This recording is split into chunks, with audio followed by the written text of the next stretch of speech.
સુખી જીવન કઈ રીતે જીવવું એ માટેની ગઈકાલથી આપણે બધું સ્ટાર્ટઅપ કર્યું હતું. અને એની અંદર આપણા પૂર્વજોએ વર્ષો પહેલાં ધીરે ધીરે ડેવલપમેન્ટ કરીને આપણે મનુષ્ય અત્યારે કઈ વ્યવસ્થામાં જીવે છે ત્યાં સુધીનું આપણે બધું બતાવ્યું. પછી આપણે પોતે એની જે સમાજ છે, આપણો માણસ વ્યક્તિ 4 વ્યક્તિ સાથે જોડાયેલો છે. પોતાની સાથે સેલ્ફ, સમાજ સાથે, પરિવાર સાથે, પછી સમાજ સાથે અને પછી પ્રકૃતિ સાથે. હવે બધાનો સમન્વય હોય તો સૃષ્ટિ વ્યવસ્થિત રીતે ચાલે. પણ એક પણ ઇમ્બેલેન્સ થઈ જાય, દાખલા તરીકે પ્રકૃતિ ઇમ્બેલેન્સ થઈ જાય તો આપણે વોર્મિંગ, ગ્લોબિંગ કે એવું બધું થઈ શકે. પરિવાર બી ઇમ્બેલેન્સ થઈ જાય તો બી પ્રશ્નો ઊભા થાય, સમાજ બી થાય. એટલે આ બધા પ્રશ્નોને આપણે બેલેન્સ કઈ રીતે રાખી અને આપણે આપણું જે જીવન આગળ વધાવવું એ માટેની આ બધી પ્રક્રિયાના સ્વરૂપે અને એક સમજના સ્વરૂપે આપણે કાલે સેશન ચાલુ કર્યું હતું. બરાબર. હવે વધારે જયભાઈ સમજાવશે.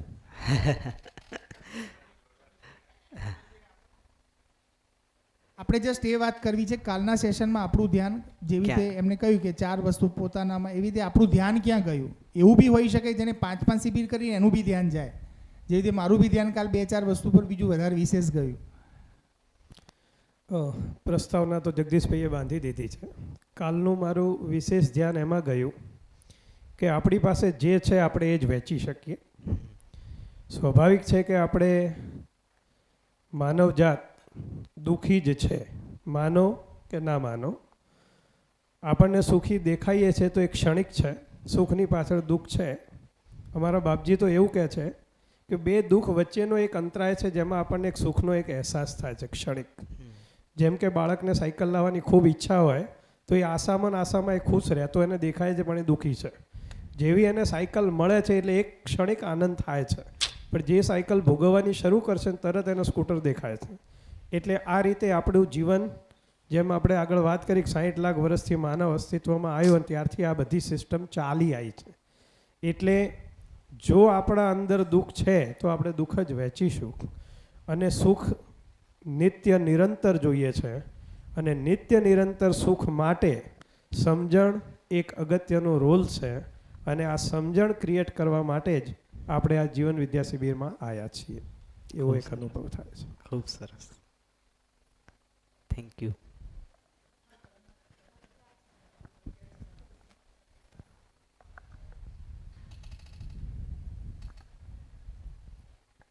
जय श्री कृष्णा. कल का सब एक एक पॉइंट ही बहुत ही अच्छा था, सब लेने जैसा ही था. पर मार्केट में जाते हम चीज़ सब खरीद के नहीं आते, जो हमें चॉइस का होता है हम वही लेते. तो कल के 2-3 पॉइंट हमें बहुत अच्छे लगे. एक तो चला था जैसे सुख के बारे में. तो सुख क्या है? तो सुख मतलब परमात्मा ने दुख बनाया नहीं है, बस वो दुख हम क्रिएट करते हैं. जैसे कि सुख है हमारे विचारों में, हमारे विचार ही पॉजिटिव होंगे. एक विचार ही ऐसा होता है, मानो हम कितनी दुख इसमें भी बैठे रहते हैं, पर हमारा विचार कभी ऐसा अच्छा आता है तो हम अंदर से सुखी हो जाते हैं. और कभी इतना आनंद मौसम कि हम ऐसे प्रसंग में बैठे रहते हैं, पर हमारा विचार कभी दुख का आ गया तो हमें वो माहौल भी अच्छा नहीं लगता है. मतलब विचार हमारे जो है, जो हमारे विचार है वही हमें सुखी करते हैं, और विचार एक ही विचार हमें दुखी करता है, वही विचार सुबह. हमारे विचारों में सुख दुख है. जैसे बुद्ध भगवान भी बोल के गए थे ये कि कभी भी मतलब परमात्मा में ताकत नहीं है हमें दुखी होने की, पर हमें दुख, हमारा विचार ही हमें दुखी करता है. ये तो हमेशा विचार है ना, हमें पॉजिटिव रखना चाहिए. हमारी सोच अच्छी होगी तो हम अंदर से हमारा आनंद भीतर परमात्मा ने बना ही दिया है. पर जैसे एक पॉइंट भी आपकी बहुत अच्छी चली थी कि जैसे कि हम सबको सुधारते हैं तो सामने वाले को नहीं सुधारे, हम खुद ही चेंज हो जाए, खुद ही चेंज करें. ये हम जगत को चेंज करते हैं ना, हमारी उम्र निकल जाती है. खुद के मतलब जो हमारे अवगुण है ना हमारे भीतर ही है, वो हमें देखना चाहिए. इस पे छोटा एक एग्जाम्पल है, सुनाओ. हाँ बिल्कुल.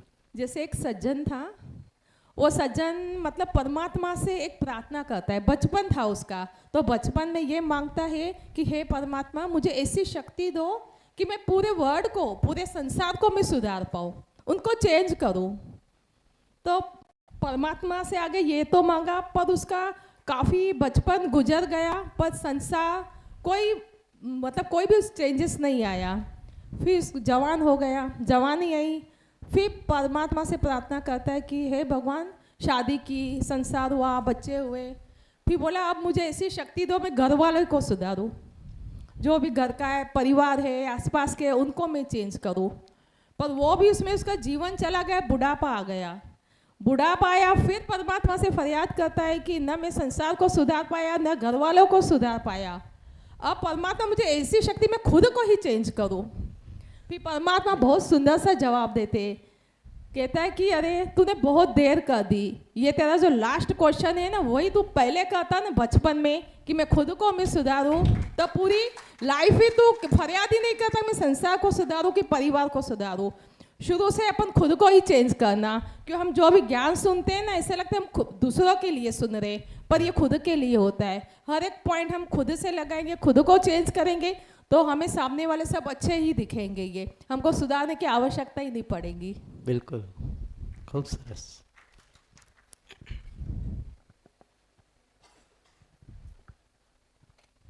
જય શ્રી કૃષ્ણ.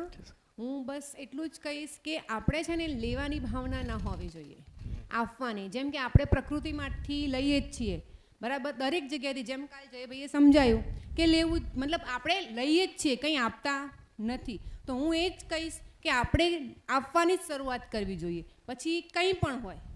બસ એટલું જ. ખૂબ સરસ.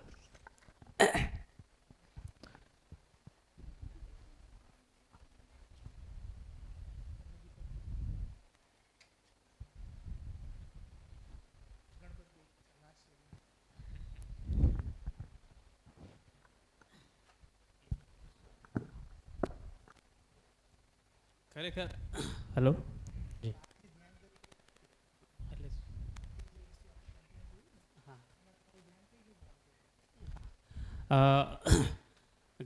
વાત કરી એમાં એવું લાગતું હતું કે આજ સુધીમાં આમ કે ભગવાન જ બધું કરે છે એમ. ધરતીકંપ પણ ભગવાન લાવે છે, નદીમાં પૂર પણ ભગવાન લાવે છે, બરાબર, વોલ્કેનો છે એ પણ ભગવાન જ કરે છે, એવું જ લાગતું હતું. પણ હવે ખબર પડી કે ખરેખર જે ગઈકાલે તમે જયભાઈ સમજાયું તો ખબર પડી કે ખરેખર આ બધું માનવ જ કરે છે એમ. આ બધું જે થઈ રહ્યું છે માનવના લીધે જ થાય છે એમ. ખૂબ સરસ. Thank you. હા જી.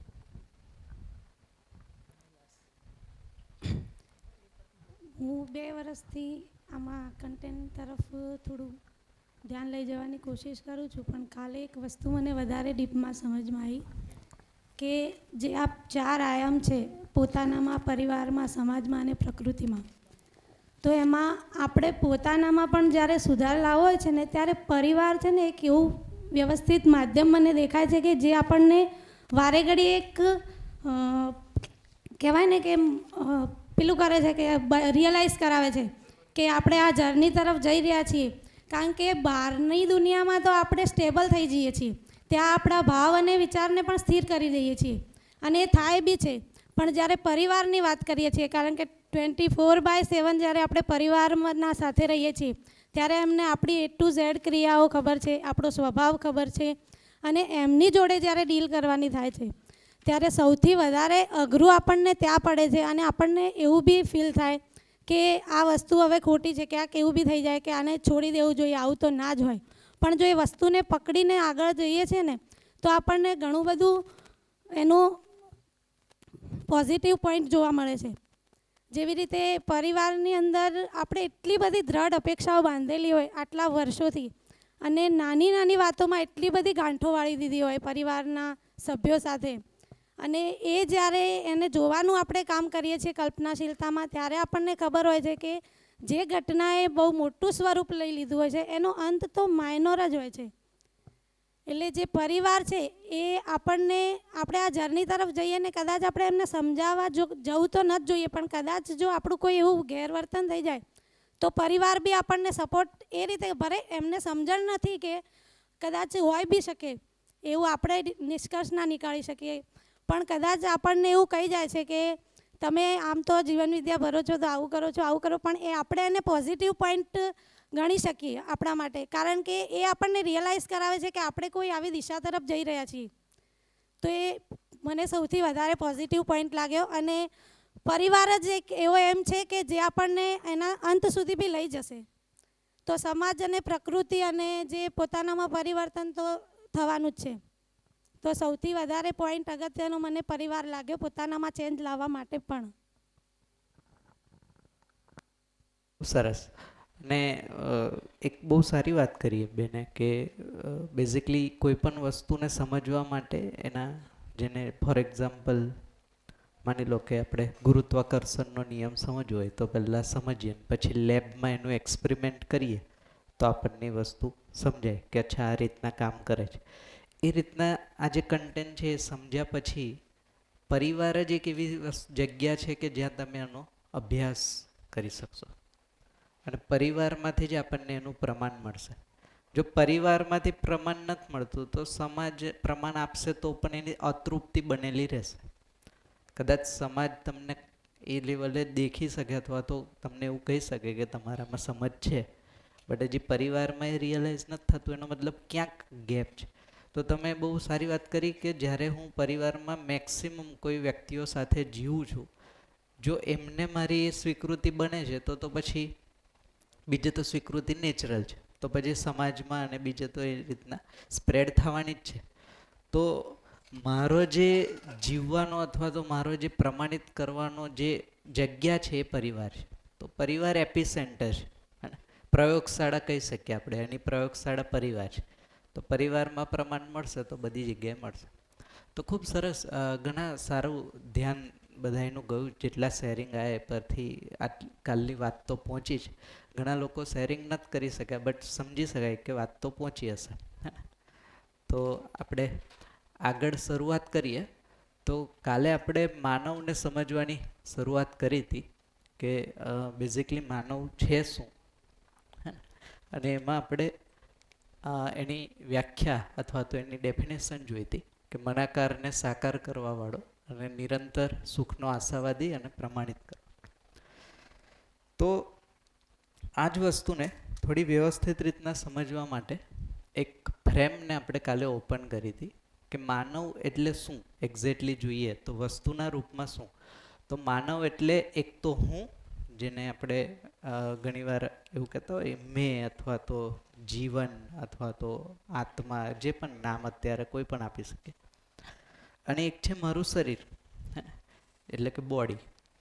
તો આ બે સાથે મળીને જે એક્ઝિસ્ટન્સમાં જે રિયાલિટી છે એને આપણે માનવ કહીએ છીએ. એને આપણે ચેક કરીએ, એક એક્ઝામ્પલથી સમજવાનો ટ્રાય કરીએ, પછી આ એક્સરસાઇઝ આપણે આગળ કરશું. જેમ કે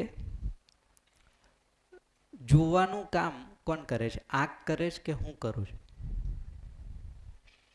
આંખ. હે ને? એ જ રીતના સાંભળવાનું કામ કોણ કરે છે? હું કરું છું કે કાન? કાન. તો હવે જોઈએ, જેમ કે એક એક્ઝામ્પલ આપું. માની લો કોઈ વ્યક્તિનું ડેથ થઈ જાય, હે ને, તો આપણને ખ્યાલ છે કે અમુક સમય સુધી આંખ એની જીવતી હોય, વર્કિંગ હોય. તો એ આંખ એકમાંથી કાઢીને જે નથી જોઈ શકતો એમાં આપણે લગાવશું. હવે આ જ્યારે જોશે તો એ કોના રિલેટિવ્સને ઓળખશે? જે ગુજરી ગયા છે એના રિલેટિવ્સને ઓળખશે કે એને પોતાના રિલેટિવ્સને ઓળખશે? તો આંખ જોતી હોત તો આની આંખ લગાવી છે ને આમાં, તો આને જે જોયું એ જ આ જોવું પડે ને. તો જોતી આંખ નથી, જોઉં છું હું, જેને આપણે હું લખ્યું છે. હે ને? આંખ તો માધ્યમ છે, વચ્ચેનો એક મીડિયેટર છે. જેમ કે સાંભળવાનું કામ કોણ કરે છે? હું કે કાન? માની લો કે અહીંયાથી કાલથી જે વાતચીત થાય છે બધા સુધી વાત તો એક સરખી પહોંચે છે, સંભળાય છે એક સરખું જ. માની લો 1 by 1 આપણે શેરિંગ લઈએ તો શું લાગે? બધાને એક સરખી વસ્તુ પહોંચી હશે કે ક્યાંક ગેપ રહી ગયો હશે? ગેપ કયો રહ્યો હશે? જ્યાં મેં નથી સાંભળ્યું ત્યાં મને નથી સંભળાતું. હા હા, ધ્યાન બીજે જતું રહે. ઇટ મીન્સ અહીંયા હું નથી ને.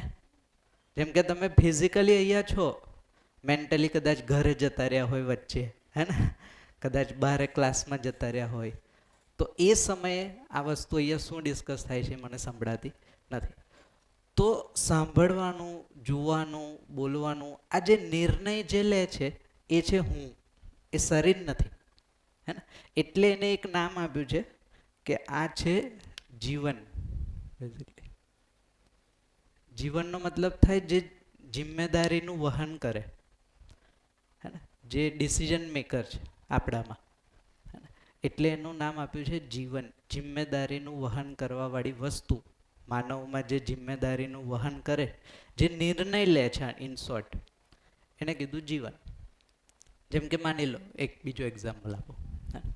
તમે અહીંયા નીચેથી આ હોલમાં આવ્યા તો બધાય સીડીથી જ આવ્યા હશે, હે ને, કારણ કે એક જ રસ્તો છે. કેટલા સ્ટેપ છે ટોટલ? નીચેથી ઉપર સુધી કેટલા પગથિયા છે?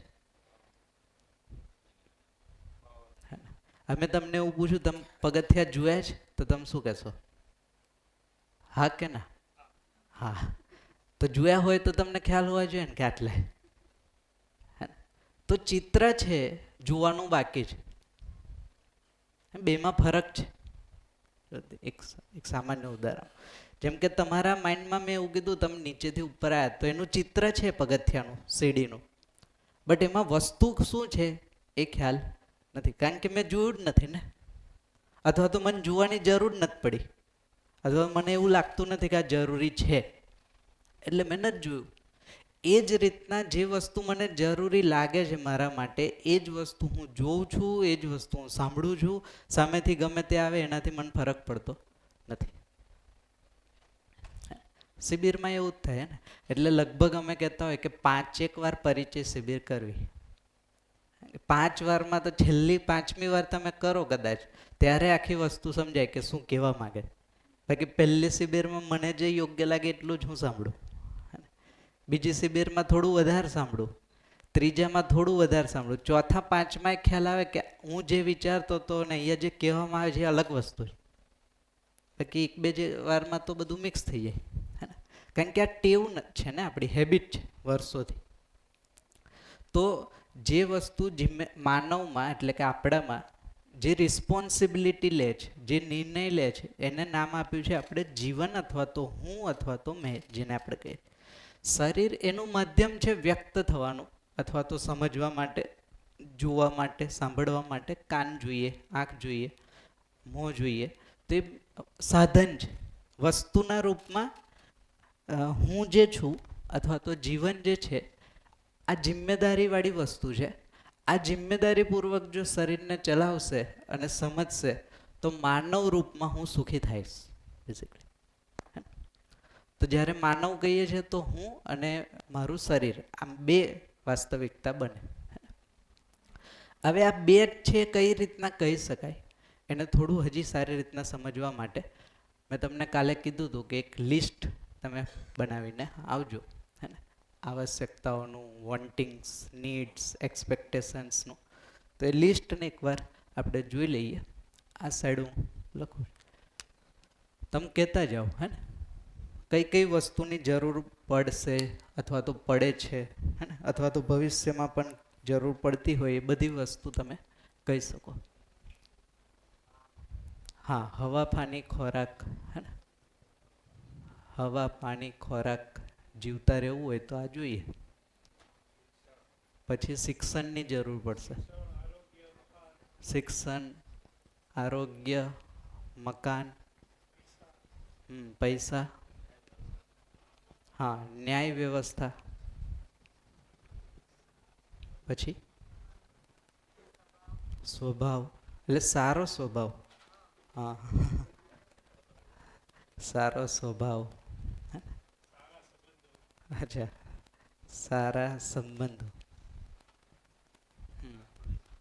હા, ટ્રાન્સપોર્ટેશનમાં માન લો કાર, બાઇક, પ્લેન, જે પણ અત્યારે આપણી પાસે ઉપલબ્ધ છે એ બધી વસ્તુ. હા, કૃષિ,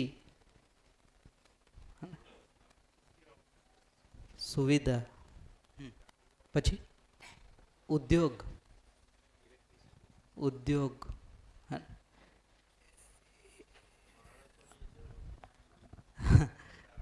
સારા માણસો, સારા માનવ,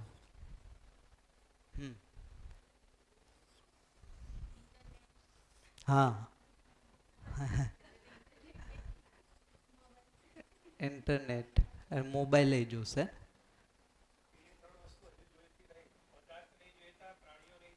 આજે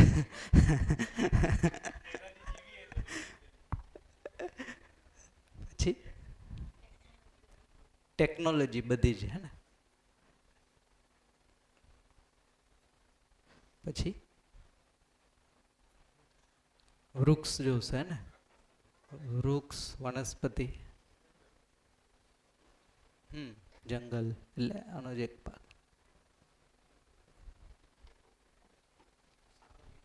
મિત્રો, હા, સારા મિત્રો,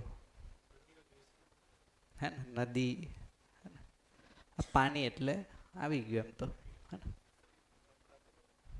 પછી હે કપડા, કપડા,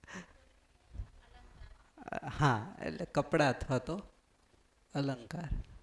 અલંકારમાં આભૂષણ, કપડા બધું કન્સિડર કરते. બીજું, જે લોકો પહેલી વાર આવે છે ને, ખાસ તમે લખાવજો. અહીંયા અત્યારે આપણે બધી આવશ્યકતાઓ પૂરી કરી નાખશું, હે ને, તો કોઈ રહી ના જાય. હા, બૂટ ચંપલ, બૂટ ચંપલ, હા, માન સન્માન જોઈએ, હા, સારી ઊંઘ, સારા વિચાર,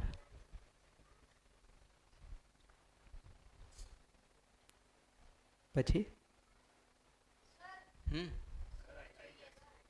શું જોઈએ? ઘર, હા, ઘર જોઈએ. ઘર લખી દઉં, હે ને, મકાન, ઘર. બીજું સુખ, સુખ, સુખ બોલે ને? સુખ જોઈએ, હા. વિશ્વાસ, બાળકો જોઈએ, વિશ્વાસ, પરિવાર,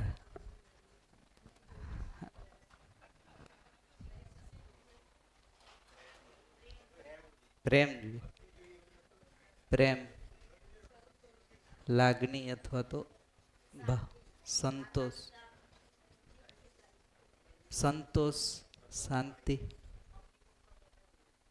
સંબંધ બધાય લખ્યા આપણે. સારા સંબંધો. પછી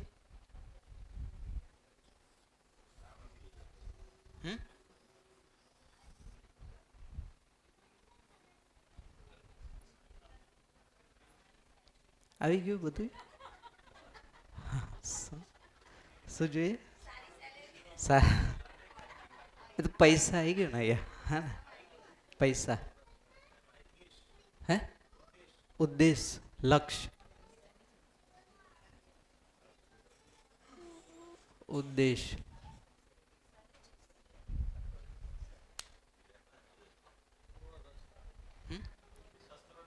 શસ્ત્રો લખી દે ને, તમે કયો એ લખી દે. હથિયાર, હે, અથવા તો શસ્ત્ર.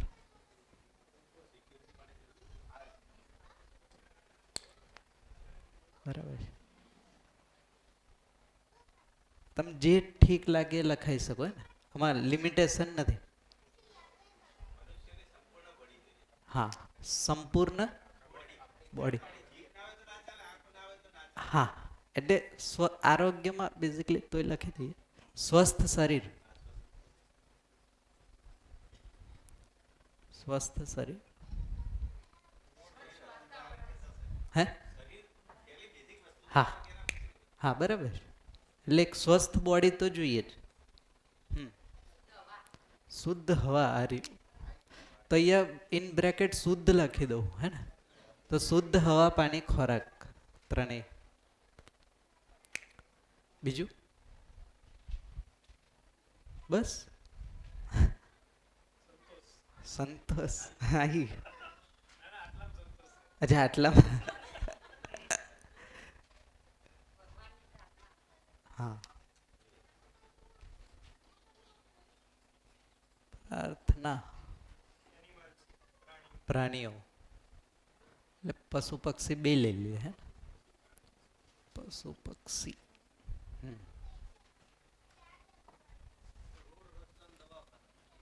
આરોગ્ય, આરોગ્યમાં લઈ લીધું. પછી સુવિધામાં રોડ રસ્તા લઈ લઈશું.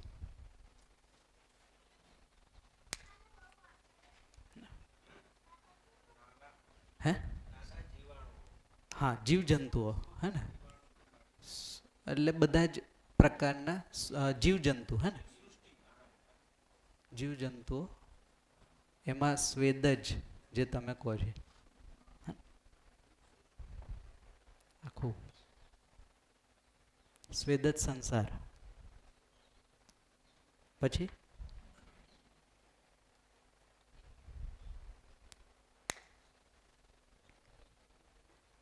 બીજું કઈ?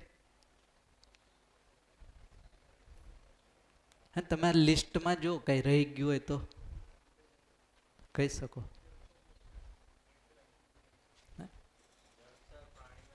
હા હા, આમાં આપણે બધાય લઈ લઈએ હે ને, હવામાં રહેતા, પાણીમાં રહેતા, જમીન પર રહેતા, અને બેયમાં હોય ખેચર.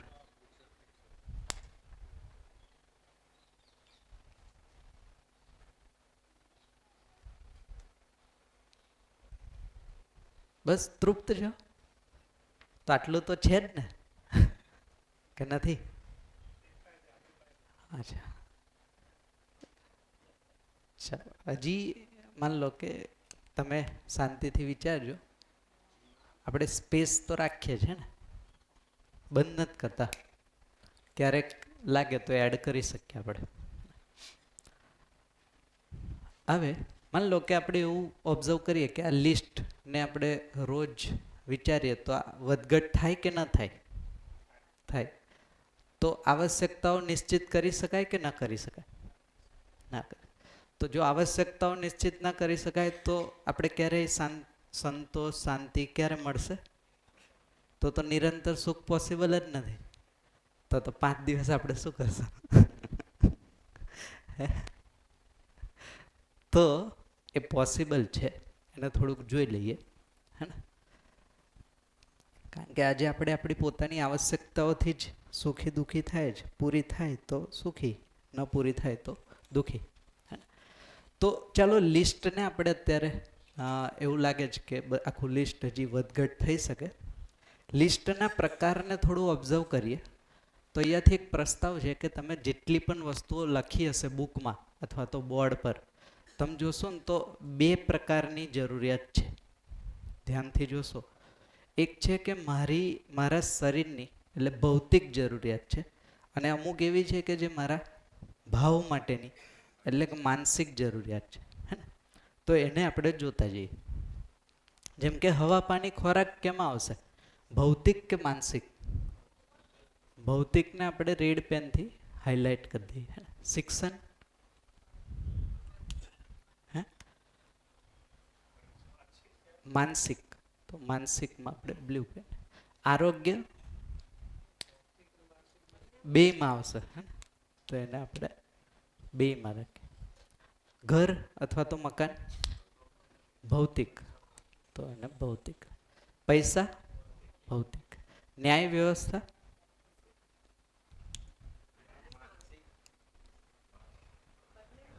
બેમાં આવશે, માનસિક આવશે હે ને.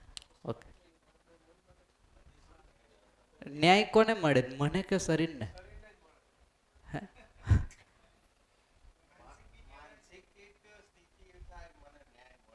હા, બે લઈએ. હા, તો 2 લઈ લો હાલો.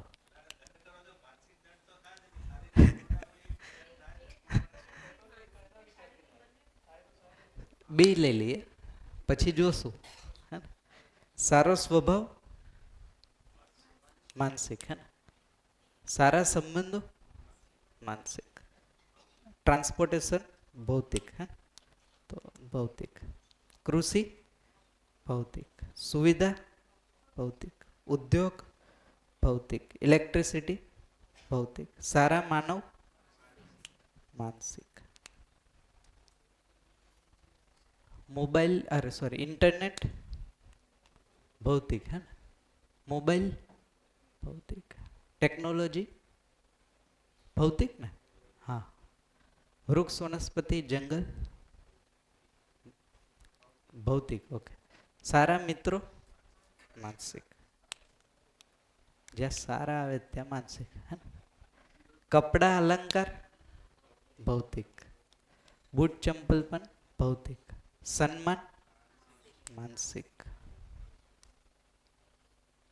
શારીરિક ને માનસિક બે મળે. ઓકે.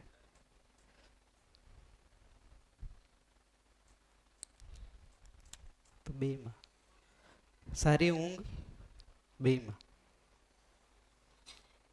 સારા વિચાર માનસિક. સુખ માનસિક. બાળકો માનસિક. જેને બાળકો લખાવ્યું હતું ને માનસિક. વિશ્વાસ માનસિક. પરિવાર માનસિક કે બે. ઓકે. બે. પ્રેમ માનસિક. લાગણી માનસિક. સંતોષ માનસિક. ઓકે. પછી લક્ષ્ય ઉદ્દેશ માનસિક. હથિયાર શસ્ત્રો ભૌતિક. સ્વસ્થ શરીર બે લાગે. બે લાગે શરીર અને સ્વસ્થ. પ્રાર્થના માનસિક. પશુ પક્ષી હવા પાણીમાં રહેતા અને બધાય તો ભૌતિક. જીવજંતુઓ પણ ભૌતિક. તો હજી પણ તમે લિસ્ટ બનાવશો તો આ બે જ કેટેગરીમાં આવશે. કાં તો માનસિક જરૂરિયાત હશે, કાં તો ભૌતિક હશે, કાં તો બે લાગતી હશે. હવે જે બે છે એને ચેક કરી લઈએ. હે ને? જેમ કે આરોગ્ય, તો માનસિક સ્વાસ્થ્ય અને ભૌતિક સ્વાસ્થ્ય એટલે આ બેમાં આવશે. બોડીનું સ્વાસ્થ્ય અને મારા માનસિકતાનું સ્વાસ્થ્ય તો બેમાં આવશે.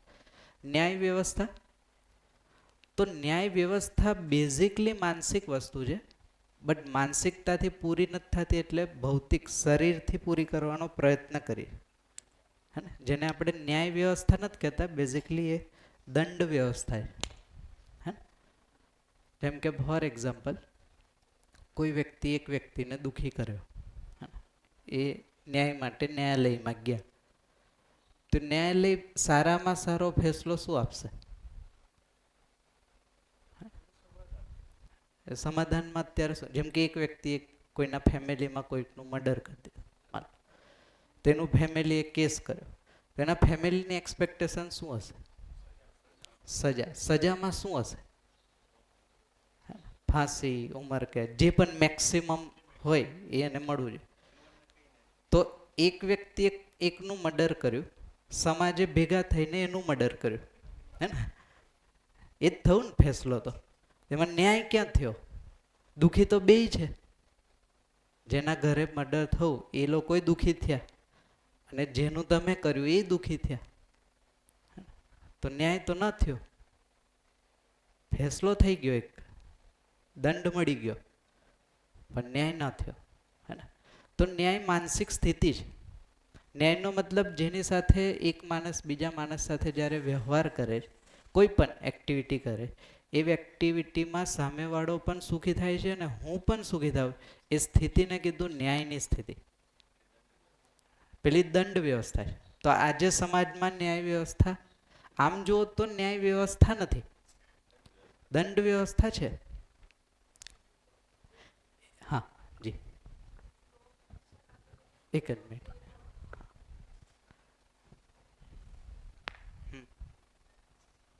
નમસ્કાર સર. જી તો નમસ્તે. એ તો સર અમારા ઈશ્વર પીટલીકરે પણ કહ્યું છે કે વેર સમે ના વેરથી, વેર સમે પ્રેમથી.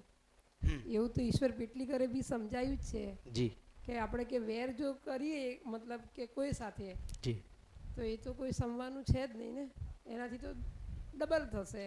આજે એ બદલો લેવા માટે બીજાને ઉત્પન્ન કરશે. કદાચ મારે કોઈ સાથે વેર થયું છે તો એ સામે વેર બાંધશે, પણ એનું સોલ્યુશન એ વેરથી વેર તો સમવાનું જ નથી ને કોઈ દિવસ. તો વેરને જો સમાવવું હશે તો એનો બીજો રસ્તો તો કાઢવો જ પડશે. તમે કહ્યું એ પ્રમાણે ન્યાય વ્યવસ્થામાં તમે કહ્યું એ પ્રમાણે સર એને ફાંસી અપાઈશું તો એ લોકો પાછા બીજી, એટલે મેં જ કીધું કે અત્યારે ન્યાય નથી થતો. હા હે ને, દંડ થાય છે, એટલે કોઈક ડિસિઝન આવે છે, ફેસલો લઈએ છે, ન્યાય બાકી રહેશે. એટલે એ જ કહું છું, તમે જે કહો છો મેં એ જ કીધું, થઈ શકે.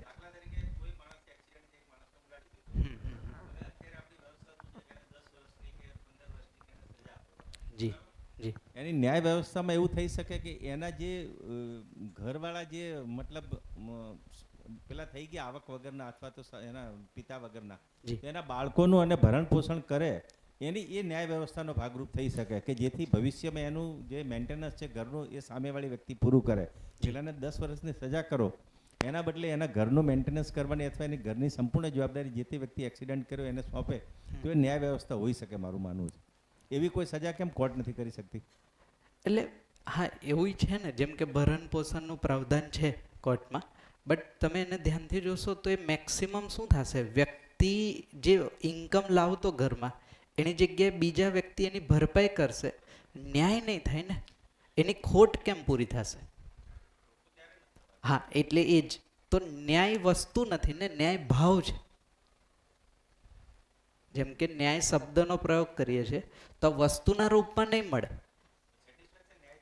હા, એટલે એ જોશું આપણે, ન્યાય વસ્તુને જ્યારે સમજશું, ન્યાય છે શું, ત્યારે ડિટેલમાં વાત કરશું. બટ અત્યારે જે એક્સપેક્ટેશન ન્યાયની છે, બટ થાય છે પેલા જેને કહેવાય ને દંડવાળું, અને પ્લસ એમાંય મેક્સિમમ સારામાં સારો કરો તો એમાં શું થાય કે પેચવર્ક થાય, ઠીંગડા પૂરીએ આપણે બેઝિકલી. કંઈક ખોટ પડી હોય તો ત્યાં ઠીંગડું માં દે, એને ન્યાય કહે. જ્યારે ન્યાય પરમેનન્ટ વસ્તુ છે, એકવાર ન્યાય મળી ગયો ઇન્ટેક રહેશે, હે ને, એને જોશું. હા હા હા, એ ભૌતિક કહેવાય. દંડ વ્યવસ્થા જ્યારે કહીએ છીએ, દંડ પહેલા તો વ્યવસ્થા હોય જ ન શકે, હે ને. તો દંડ પ્રક્રિયા તમે કહી શકો, હે ને, પ્રોસિજર છે.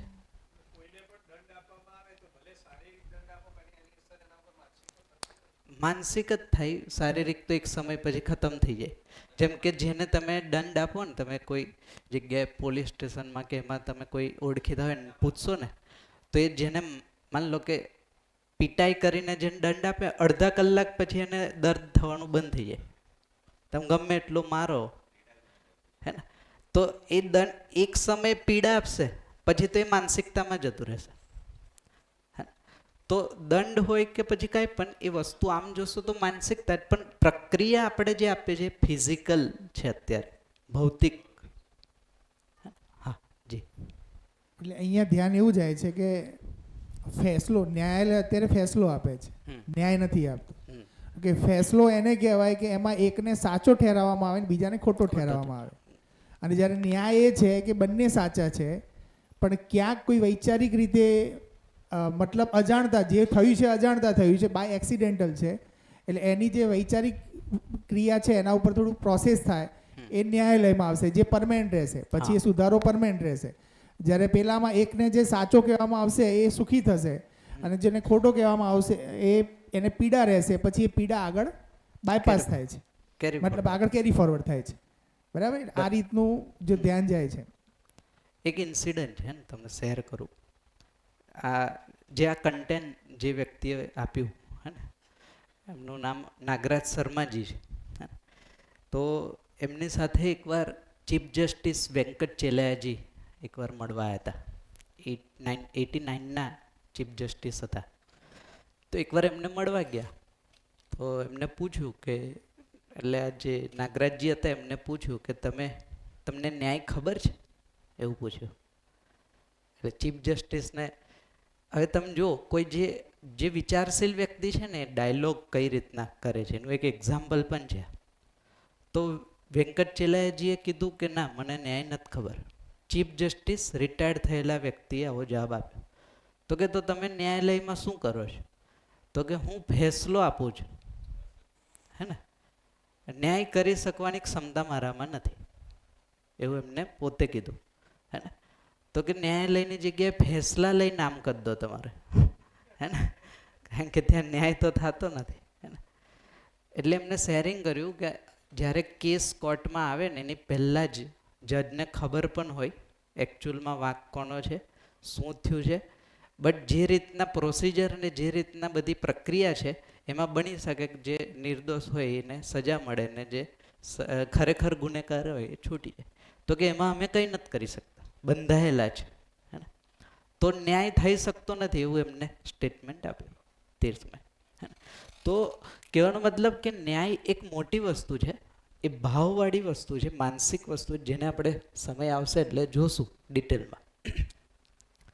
તો અપેક્ષા ન્યાયની છે, બટ થાય છે ફેસલો અથવા તો દંડ, જે પણ નામ આપીએ.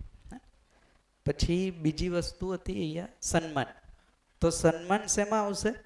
અત્યારે બેયમાં લાગે છે.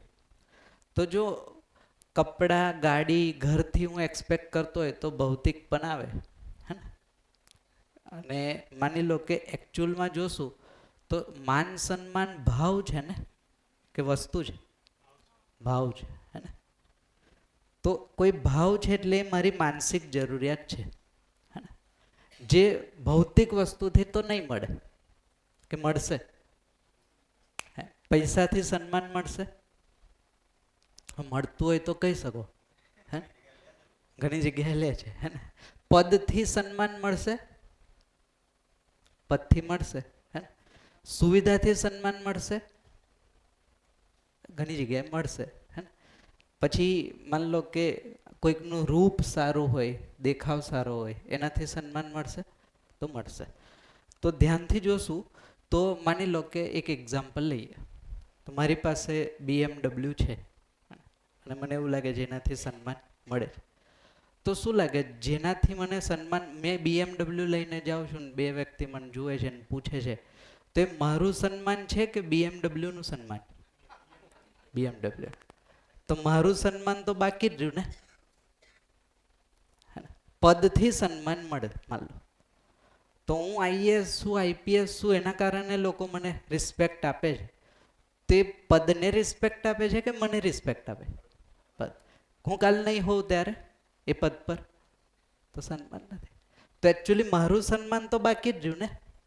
પદનું મળ્યું, પૈસાનું મળ્યું. પૈસા કાલ નહીં હોય કદાચ, અથવા તો એનાથી વધારે કોઈ પાસે હશે તો એ સન્માન ટ્રાન્સફર થઈ જશે.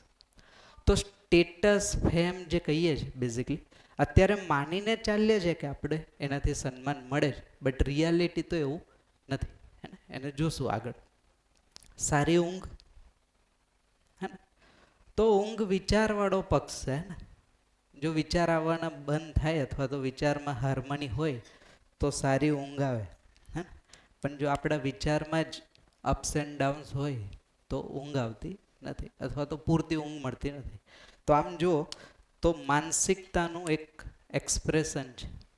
હે? સારી ઊંઘ. પરિવાર. તો પરિવારમાં વ્યક્તિ શરીર સાથે જોઈએ અને ભાવ પણ જોઈએ, એટલે બે રાખે. જ્યારે પરિવાર કહીએ છીએ તો ભૌતિક એટલે કે શારીરિક અને માનસિક બેમાં કન્સિડર કરી શકાય. સ્વસ્થ શરીર ટૂંકમાં એમ જુઓ તો શરીર ભૌતિક વસ્તુ છે, બટ સ્વસ્થ લગાવો છો એટલે સ્વસ્થતાનું જે વસ્તુ છે એ માનસિક છે. હે ને? એ શરીરને સ્વસ્થ કેમ રાખવું એનું જ્ઞાન અથવા તો એનું નોલેજ માનસિકતામાં છે. એટલે સ્વસ્થ શરીર પછી માનસિક થઈ જશે. તો બેયમાં આવશે. ઠીક છે અહીંયા સુધી? ચાલો હવે આપણે, મેં કીધું હતું તમને કે આપણે પૂરી કરી નાખશું આજે આવશ્યકતાઓ. તો જોઈ લઈએ. તો બે પ્રકારની આવશ્યકતાઓ ધ્યાનમાં આવે છે. એક છે ભૌતિક આવશ્યકતા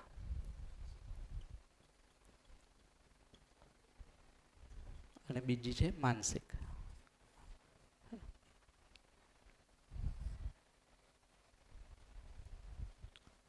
માનસિક અથવા તો તમે એને અભૌતિક પણ કહી શકો. હે ને? જે પણ નામ આપવું હોય. તો પ્રસ્તાવ છે. હે ને? થોડુંક ધ્યાન આપશું. પ્રસ્તાવનો મતલબ છે કે અહીંયાથી એક પ્રપોઝલ આપવામાં આવે, તમે એને ચેક કરજો કે માણસની ભૌતિક આવશ્યકતાઓ માત્ર 6 છે. હે ને? 6 કરતાં તમને એવું લાગે કે 7મી એડ કરવા જેવી છે તો તમે કહી શકો, તો આપણે એડ કરી નાખશું. તો પ્રપોઝલ છે. એક છે જેને કીધું આહાર. હે ને? આહાર કહીએ છીએ તો હવા, પાણી, ખોરાક ત્રણેય વસ્તુ આવી જાય. હે ને? બીજું છે આવાસ. અને ત્રીજું છે અલંકાર. આ ત્રણ જે આવશ્યકતાઓ છે એને કીધું સામાન્ય કાંક્ષા. હા, દેશી ભાષામાં રોટી કપડા મકાન. આ ત્રણ ના હોય તો માણસ જીવી ન શકે. બેઝિક નીડ આ ત્રણ તો જોઈએ જ. નાનામાં નાના બાળકથી લઈને વૃદ્ધ સુધી આ ત્રણેય વસ્તુ હંમેશા દરેક જણને જોઈએ. એટલે આને કીધું સામાન્ય કાંક્ષા, એટલે સામાન્ય આવશ્યકતાઓ, બેઝિક નીડ્સ. બીજી ત્રણ છે જેમાં આવે દૂરગમન, transportation basically, car, bike etcetera. પાંચમી છે દૂરદર્શન,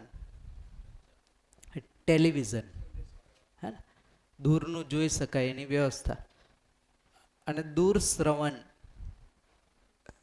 ટેલિકોમ્યુનિકેશન, એટલે એનો મતલબ મોબાઈલ, હે ને, ટેલિફોન, એ બધી વસ્તુ. આ 6 પ્રકારની આવશ્યકતાઓ છે જેમાંથી આ ત્રણને નામ આપ્યું બેઝિકલી મહત્વાકાંક્ષા. આ દરેક જણની અલગ અલગ હોઈ શકે, ફિક્સ નથી બધાને એક સરખી જોશે. કોઈને એ ડિપેન્ડ્સ ઓન ફેમિલી, અને ફેમિલીનું સોશિયલ આઉટરીચ કેટલું છે એના પર આધાર રાખશે. માન લો કે એક પરિવાર એક ગામમાં રહેતો હોય, હે ને, એના બધા જ પરિવારના સભ્ય એક જ ગામમાં રહેતા હોય તો એને એટલા બધા ટ્રાન્સપોર્ટેશનની મે બી જરૂર ન પડે. અને માન લો દૂર દૂર રહેતા હોય તો એને ટ્રાન્સપોર્ટેશનની જરૂર વધારે પડશે. તો આ પરિવારના આવશ્યકતા પ્રમાણે આ વસ્તુ ચેન્જ થશે. તો મહત્વાકાંક્ષા બધાય માટે આવશ્યક છે એવું નથી. 2 વર્ષના બાળક માટે આમાંથી કશી વસ્તુ જરૂરી નથી. નથી ટીવી જરૂરી, નથી મોબાઈલ જરૂરી, કે નથી ટ્રાન્સપોર્ટેશન. એની માટે તો ફેમિલી જ પરિવાર 4 જણ.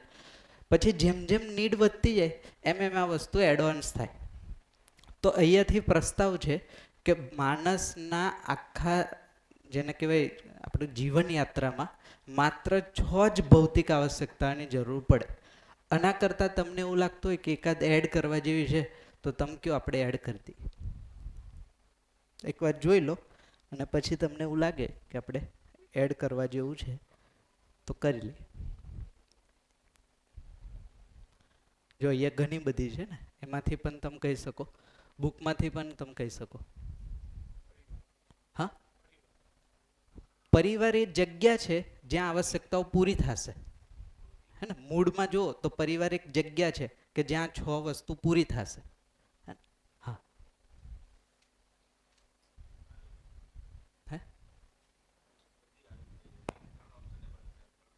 હા, આ 3 ઓપ્શનેબલ છે અને આ કમ્પલસરી છે. જીવવું હોય તો આટલી તો જોઈએ જ, અધરવાઇઝ બોડી સર્વાઈવ ન કરી શકે. આ 3 આવશ્યકતા પ્રમાણે નીડ બેઝ. કોઈના ઘરમાં 10 સદસ્ય હોય તો એની ટ્રાન્સપોર્ટેશનની ને ટેલિકમ્યુનિકેશનની ફેસિલિટી એ રીતના હશે. કોઈના ઘરમાં 2 જ જણ છે, 4 જ જણ છે તો એની એ રીતના હશે. તો દરેકના ઘરમાં એક સરખી નહીં હોય ને, સ્ટ્રેન્થ વાઇઝ એ વસ્તુ અલગ અલગ થઈ જશે. કોઈકના પરિવારના સભ્યો ફોરેન રહેતા હશે તો એને ટેલિવિઝન, ટેલિકમ્યુનિકેશનની જરૂર વધારે માત્રામાં પડે, સ્માર્ટફોનની, બિકોઝ વિડીયો કોલિંગને. કોઈ અહીંયા એક જ પરિવારમાં છે ને એક જ ગામમાં છે તો એને વિડીયો કોલિંગની એટલી જરૂર ન પડે. આના સિવાય કોઈને લાગતું હોય કે કોઈ વસ્તુ એડ, તો પશુ પક્ષી જીવજંતુઓના કારણે આ 6 વસ્તુ ઉપલબ્ધ છે. માનવ સિવાયની જે 3 અવસ્થા છે એ 3 અવસ્થામાંથી જ આપણને આ 6 વસ્તુ ઉપલબ્ધ થાય છે. પદાર્થ અવસ્થામાંથી ધાતુ ને બધું, હે ને, જેમાંથી આ બનશે. પશુ પક્ષીઓ અને વનસ્પતિઓમાંથી આપણી આ નીડ પૂરી થશે, આહાર. આવાસમાં પણ કામ લાગે. અલંકાર, કપડા, એને ઊન છે ફોર એક્ઝામ્પલ, તો પશુઓમાંથી આવશે. તો બેઝિક નીડ જે છે એ બધી જ તમે જોશો તો પશુ, પક્ષી, વનસ્પતિ અને પદાર્થમાંથી પૂરી થઈ જશે. પછી આમાં જોશો તો મૂળતઃ પદાર્થ છે. જેમ કે કાર, બાઇક તમે જોશો તો ધાતુ છે, એક પ્રકાર. એ જ રીતના મોબાઈલ, ટીવી જોશો તો એ પણ એક પ્રકારનું મટીરિયલ જ છે. વસ્તુના રૂપમાં મટીરિયલ છે, એનાથી વધારે કાંઈ છે નહીં. તો આ પ્યોર પદાર્થ છે, આમાં બીજી બધી વસ્તુ આવે.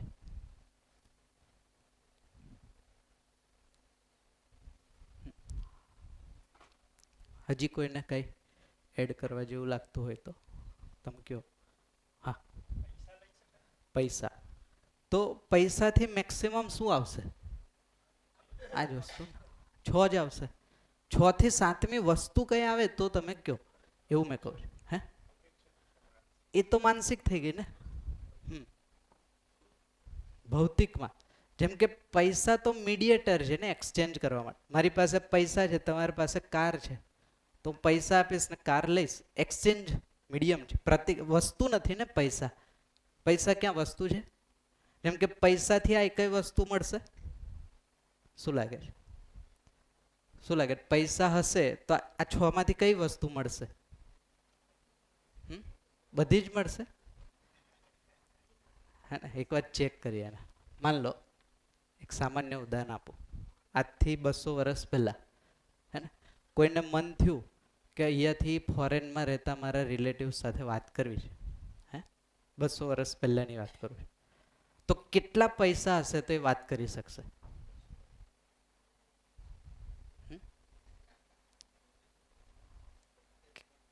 કેટલા પૈસા હશે? પોસિબલ છે 200 વર્ષ પહેલા? કેમ? કારણ કે વસ્તુ જ નથી ને. તો વસ્તુ હશે તો તમે એક્સચેન્જ માટે પૈસાનો ઉપયોગ કરી શકો. વસ્તુ જ નથી તો પૈસાનો તમે ઢગલો કરી દો, કંઈ મતલબ નથી. આ કી પોઈન્ટ છે. અત્યારે આપણને નહીં, બધાને એવું લાગે કે પૈસા હશે તો બધું મળશે. પૈસા હશે તો કશું નહીં મળે. વસ્તુ હશે તો વસ્તુ ઉપલબ્ધ થશે. આ મેઇન પોઈન્ટ છે. સારી હવા હશે તો હવા ઉપલબ્ધ થશે. ખોરાક હશે તો ખોરાક ઉપલબ્ધ, વનસ્પતિ હશે તો ખોરાક ઉપલબ્ધ થશે. હે ને, પશુ પક્ષીઓ હશે તો એનાથી મળતી વસ્તુઓ ઉપલબ્ધ થશે. જો એ મૂળમાં વસ્તુ જ નથી તો પૈસા ગમે એટલા હોય, વસ્તુ કેમ મળશે? પોસિબલ જ નથી. બટ એક ભ્રમ છે, બહુ ઊંડે સુધી ઘર કરી ગયો છે કે આજે પૈસા હશે ને તો સંબંધ પણ સચવાશે ને વસ્તુ પણ મળશે. આ ઘર કરી ગયો છે. આ ભ્રમ છે બહુ મોટો. જો આવું હોત તો કોઈ પૈસાવાળો વ્યક્તિ દુઃખી જ ના હોત ને.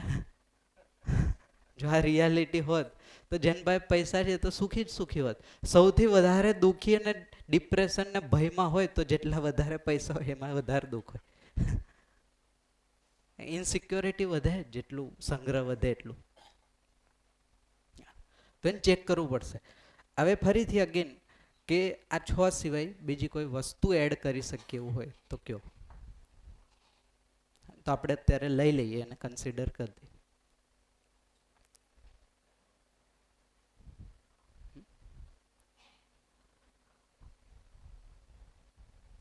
કઈ ધ્યાનમાં આવે છે?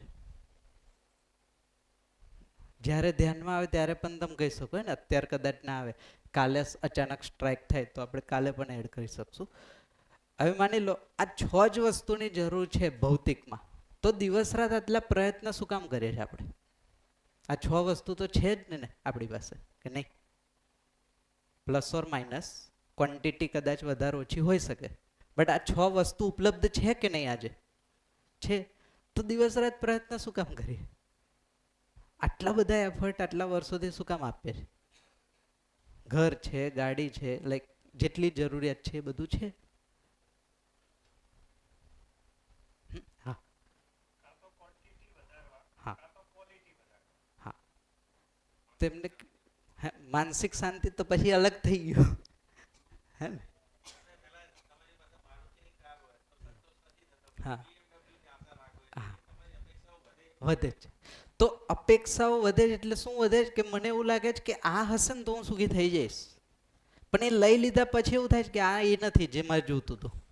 એટલે એક્ઝેક્ટલી એવું છે કે સુખની ચાહત બનેલી રહેલી છે. હા. અને એવું માની લીધું છે કે સુખ આ બધી વસ્તુઓ ભેગી કરવાથી મળશે. મતલબ પૈસાથી સુખ મળશે, વસ્તુ ખરીદવાથી સુખ મળશે, આવું ક્યાંક મગજમાં ઇન ડેપ્થ પડેલું છે. અને ચાહત જે છે બાય ડિફોલ્ટ છે, નેચર દ્વારા મળેલી છે કે ભાઈ નિરંતર સુખી થવું છે. એટલે નિરંતર સુખી થવાની પ્રોસેસ જ ચાલી રહી છે, પછી એ વસ્તુથી હોય કે ભાવથી હોય. ક્યાંક રસ્તો મિસ થઈ ગયો હે ને. તો જો તમે એટલે તમે જોશો કે જ્યારે મારી જરૂરિયાત, જેમ કે હું અત્યારે વાત થઈ હતી હે ને, હું મારા સન્માનને કોઈ વસ્તુ સાથે જોડી દઈશ ને તો વસ્તુ ક્યારેય પોસિબલ જ નહીં થાય. એકદમ નિશ્ચિત કરી શકો, ઇન્ફાઇનાઇટ થઈ જશે.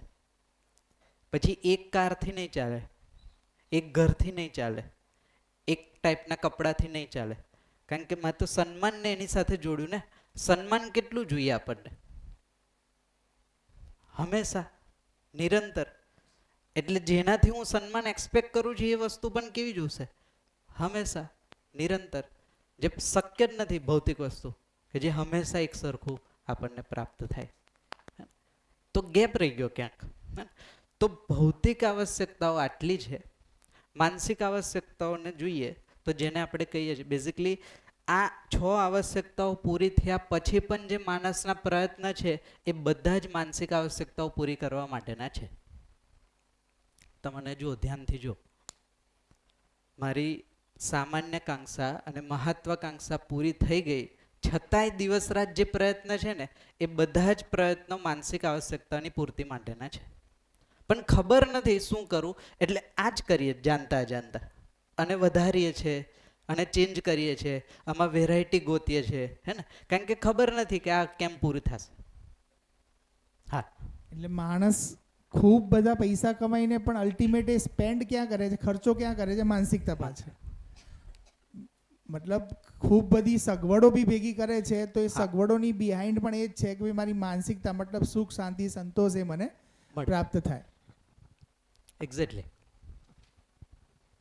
એ કરીને પણ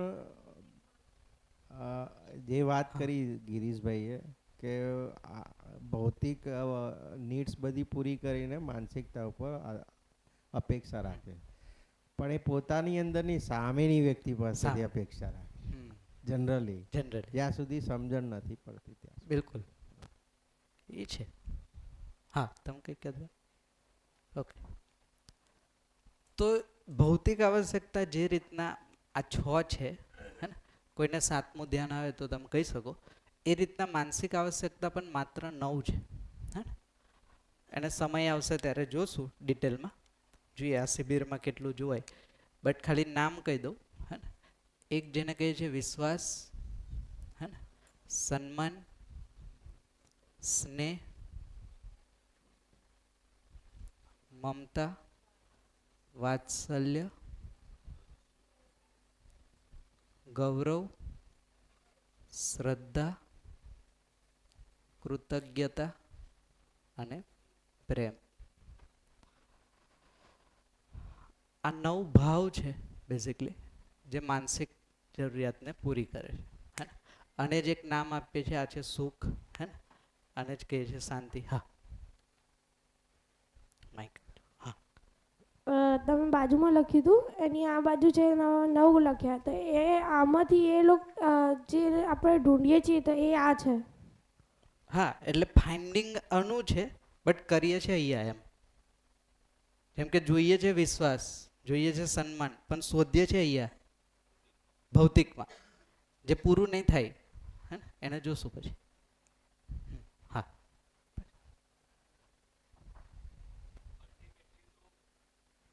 માનસિક શાંતિ માટે જ આપણે કરીએ છીએ ને. જી. હવે જસ્ટ સપોઝ કે જો હું આ ભૌતિક આવશ્યકતા ઊભી નહીં કરું, બરાબર, તો માનસિક શાંતિ બી નથી જ મળવાની. હા. ફોર એક્ઝામ્પલ કે આજના સમયની અંદર માનો કે મારું બાળક અત્યારે બીમાર છે, બરાબર, હા, તો હું મારા માઇન્ડમાં મારી ફર્સ્ટ પ્રાયોરિટી શું હશે કે હું એનું જે સ્વાસ્થ્ય છે એ સિક્યોર રહે. બિલકુલ. એને રાખવા માટે મારે આના પાછળ દોડવું જ પડશે. એ તો છે. અને અત્યારનો સમય એવો છે કે હું વિધાઉટ મની કોઈ હોસ્પિટલમાં જઈને ઊભો રહીશ તો મને એ સ્વાસ્થ્ય સુવિધા પૂરી નહીં પાડે. એ તો બરાબર છે. તો પછી આના વગર તો આ વસ્તુ પોસિબલ જ નથી ને. હા, એટલે કહીએ છીએ કે બે જરૂરી છે, હે ને, આ પણ એટલી જ જરૂરી છે અને આ પણ એટલી જ જરૂરી છે. પણ ગેપ ક્યાં રહી જાય છે કે હું આ વસ્તુ અહીંયાથી પૂરી કરવાનો પ્રયત્ન કરું છું, પણ આના વગર એ પૂરી બી નહીં થાય ને. એટલે કહેવું એટલું. હા હા, એ બરાબર છે કે શરીર તો સ્વસ્થ જોશે જ. જેમ કે આ 6 વસ્તુથી મેક્સિમમ શું થશે? શરીરનું કમ્ફર્ટ વધશે, શરીર સારું થશે. માન લો પોઝિટિવ યુઝ કરીએ તો આહાર આવાસ અલંકાર જો બરાબર હોય તો શરીર બીમાર નહીં થાય. હે ને? માન લો એક્સિડન્ટ પણ થઈ ગયો તો હવે તો એટલી મેડિકલ ફેસિલિટી છે કે એ થઈ જાય. દૂરગમન, દૂરદર્શન, દૂરશ્રવણ એ શું છે? મારા શરીરને એક્સટેન્ડ કરું છું ને. જેમ કે મારો વોઇસ ત્યાં સુધી પહોંચાડવો હોય તો માઇક જોઈએ, તો આ થઈ ગયું દૂરશ્રવણ. હે ને? તો મારા બોડીની લિમિટેશનને ઓવરકમ કરવા માટે આ 6 વસ્તુ, આ બોડીને સ્વસ્થ રાખવા માટે જરૂરી છે, આ બોડીને એક્સટેન્ડ કરવા માટે જરૂરી. તો આટલું હશે તો બોડી સ્વસ્થ થઈ ગયું. હવે શું નેક્સ્ટ? તો બોડી સ્વસ્થ થયા પછી જરૂરિયાત ભૌતિક તો પૂરી થઈ ગઈ, એટલે શરીરની જરૂરિયાત પૂરી થઈ ગઈ, તો માનસિક જરૂરિયાત પણ એક પાર્ટ છે જેને આપણે અહીંયા જોઈએ. તો આ જરૂરી છે, આ નહીં હોય તો આ કેમ પૂરી થશે? એ પણ બરાબર.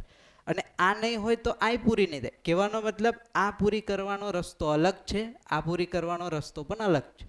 બે અલગ અલગ જરૂરિયાત છે, એ જોઈએ. હા, દોડું ઇન ધ સેન્સ જેટલી આવશ્યકતા એટલી તો પૂરી કરવી જ પડશે ને. ખાલી વધારે સંગ્રહ કરવાની જરૂર નથી એવું કહે. કેમ એ તમને સમજાવું. જેમ કે માન લો કે મારા પરિવારની જે આહાર આવાસ અલંકાર, એક એક્ઝામ્પલ, એક આવાસનું એક્ઝામ્પલ લઈએ. મારા પરિવારમાં 5 સદસ્ય છે. આ 5 સદસ્ય કમ્ફર્ટેબલી રહી શકે એની માટે કેટલું ઘર જોઈએ? કેટલું જોઈએ? આમ 2 આપણે 3 લઈ લઈએ, હે ને? 3 BHK જોઈએ, અને એક આપણે એક્સ્ટ્રા થોડું વધારે રાખીએ તો 4 BHK લઈએ, હે ને? તો આપણા ઘરે મહેમાન આવે, ગેસ્ટ આવે તો આરામથી કમ્ફર્ટેબલી એ લોકો રહી શકે. 4 BHK નું ઘર આવી ગયું. સોરી, હા, 4 BHK નું આપણી પાસે ઘર થઈ ગયું. પછી ઘર પાછળની જે દોડ છે શેની છે? 4 BHK આવશ્યકતા તો પૂરી થઈ ગઈ, જરૂર કરતા વધારે છે ને, ઓછું તો નથી. 5 જણ માટે 2 BHK જોઈએ, આપણે 4 BHK રાખીએ તો પણ આવશ્યકતા કરતાં તો વધારે. હવે એક ઘર 2 પેઢી તો ચાલશે જ, હે ને? રિનોવેટ કરશો તોય ચાલશે. તો એના પછી પણ જો આની પાછળની દોડ છે તો એ કેની છે? તો જોવું પડશે એ માનસિક છે. મેં આનાથી મારા સ્ટેટસ એમને મેન્ટેન કરવા માગતો હોય, હે ને? તો સામાન્ય કાંક્ષા જરૂરિયાત કરતાં વધશે ને તો શાંતિનો અનુભવ થશે કે ભાઈ આપણા પાસે જરૂર કરતાં વધારે મોટું ઘર છે એટલે રિલેક્સ. તો સામાન્ય આકાંક્ષા જેટલી માણસને જરૂરી છે, પરિવારને જરૂરી છે, એના કરતાં વધારે હોવી જ જોઈએ, અને હશે એટલે આપણને એક પ્રકારનું રિલેક્સેશન થશે. બીજી વસ્તુ એક એડ કરતો, મહત્વાકાંક્ષા પૂરી થશે ને એટલે માણસને એક લેવલની તૃપ્તિ થશે કે ભાઈ આપણે એક જગ્યાએથી બીજી જગ્યાએ જવું હોય તો આપણી પાસે આ છે, આ છે, આ છે, વાત કરવા. આ જરૂરિયાત કરતાં જો વધી જશે તો માણસને સ્ટ્રેસ આવશે, અતૃપ્તિ બનશે. આ નિયમ છે. આ હું કે તમે કહીશું એનાથી નહીં થાય. જેમ કે એક એક્ઝામ્પલ આપું. માન લો કે આપણા પરિવારનું અગેન 5 જણનું ફેમિલી છે. 5 જણના ફેમિલીએ ફ્રિકવન્ટલી કોઈ જગ્યાએ જવું હોય, આવવું હોય તો વ્હીકલની જરૂર પડે, તો આપણે એક કાર વસાઈ 7 સીટર કે જેમાં આરામથી 5 જણ જઈ શકે. તો આ જરૂરિયાત પૂરી થઈ ગઈ. હવે મારે લો 5 જણને અલગ અલગ કાર જોઈએ છે, હે ને? માન લો, કારણ કે બધાને એવું લાગે કે મારી પાસે પણ હોય, તો એકની જગ્યાએ 5 કાર જોશે. આ 5 કાર રોજ તો જાય નહીં, તો શું થશે? પડી રહેશે. પડી રહે એટલે ખરાબ થાય. ખરાબ ના થાય એટલે આપણે એને શું કરશું? એને સાચવવા માટે એક વ્યક્તિને રાખવો પડે, જે વ્યક્તિ એને કેર કરશે, રોજ સેલ મારશે ને પછી એને ચલાવશે. તો આ આવશ્યકતા જરૂર કરતાં વધશે ને તો એના મેન્ટેનન્સમાં વધારે એનર્જી જશે, જે આગળ જતાં સ્ટ્રેસ અનુભવ થશે કે આ વસ્તુ ક્યાં ઝંઝટ, હાથી પાડવા જેવી વસ્તુ થઈ ગઈ એમ, હે ને? તો આવશ્યકતા પૂરી થવી અલગ વસ્તુ છે, સંગ્રહ થવો એ અલગ વસ્તુ થઈ ગઈ.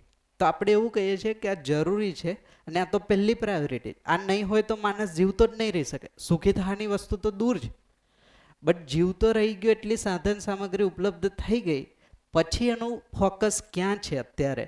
તો જોઈએ કે એનું ફોકસ તો એની માટે છે, સુખી થવા માટે, બટ સુખ કેમ મળશે એની ક્લેરિટી નથી, એટલે અહીંયા જ ક્યાંક ફાઇન્ડ કરે છે. મહત્વાકાંક્ષા સામાન્ય, જેમ કે ઘર સારું કરી નાખું માન લો, તો ઘર સારું કરી નાખવાથી શું મળે છે ને? એક પ્રકારની માનસિક શાંતિ, એવું લાગે છે. એક સમય પછી એ જ ઘર જૂનું થઈ જશે, હે ને? પછી પાછું કંઈક નવું હે ને. તો જે વસ્તુ અહીંયા છે એ જ વસ્તુનું ફાઇન્ડિંગ આમાંથી કરે, જે એક સમય સુધી સારું લાગશે પણ કન્ટિન્યુટી નથી રહેતી એની. એ જોવું પડે. તો આ જરૂરી છે, આ પહેલાં પૂરી થશે જ, કારણ કે બાળક જન્મ લે પરિવારમાં, આ જ વસ્તુ ના હોય તો એ સર્વાઈવ કેમ થશે? તો આ તો પહેલી જરૂરિયાત છે. બટ આની સાથે આ પણ જરૂરી છે, એને આપણે અહીંયા ધ્યાન આકર્ષણ કરવા મૂકીએ કે જો આ નહીં હોય, એક એક્ઝામ્પલ આપું, આજે એવી ઘણી ઘટનાઓ તમે સાંભળશો કે 20-25 વર્ષ સુધી બાળકને બધી જ વસ્તુઓ પૂરી કરી, જોઈતી બધી જ વસ્તુ આપી, 20-25 વર્ષ પછી બાળક એના પેરેન્ટ્સને એવું કહે છે કે તમે મારા માટે કર્યું શું? આ તો તમે જન્મ આપ્યો તો તમારે કરવું પડે, હે ને. તો આ ગેપ ક્યાં રહી ગયો? વસ્તુ તો આપી જ છે, ગેપ અહીંયા છે. ભાવ પક્ષ ખાલી છે. એ ખાલી પણ બાળક એના શબ્દોમાં રજૂ કરે, કારણ કે એ વસ્તુ નથી ને, તો આપણે આપીએ શું? માન લો વિશ્વાસ પેરેન્ટ્સ પાસે હશે તો વિશ્વાસ બાળક સુધી પહોંચશે. હવે પેરેન્ટ્સ જ અત્યારે વિશ્વાસ અવિશ્વાસમાં હલક ડોલક થાય તો એ વસ્તુ કેમ પહોંચશે?